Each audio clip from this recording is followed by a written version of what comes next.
Il est d'hier celui-là. Sur son exploitation, avec ses associés, Michel Joly fait naître environ 160 veaux charolais comme celui-ci chaque année. Des animaux qu'il élève pour la viande, mais son problème en ce moment, ce sont plutôt ces vaches, prêtes à partir à l'abattoir, mais que l'éleveur a décidé de ne pas vendre pour faire pression sur la grande distribution.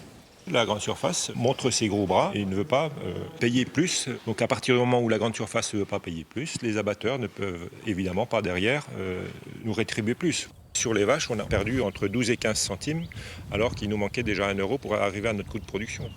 Pourquoi cette baisse sur les prix payés aux éleveurs alors que la demande semble à la hausse? Mystère.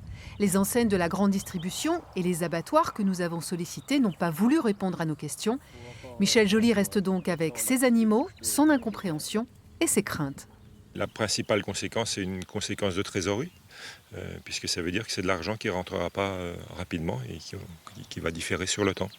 Donc clairement, c'est en des périodes comme celle-ci, enfin, avec 2 années de sécheresse, avec tout des prix bas qui étaient déjà là, la trésorerie était pas bonne. C'est pas de gaieté de cœur qu'on fait des mouvements comme ceux-là.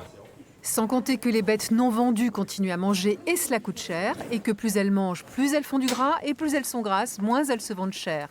L'équation est difficile à résoudre pour les éleveurs, qui ont donc peu de temps pour faire plier les géants du secteur.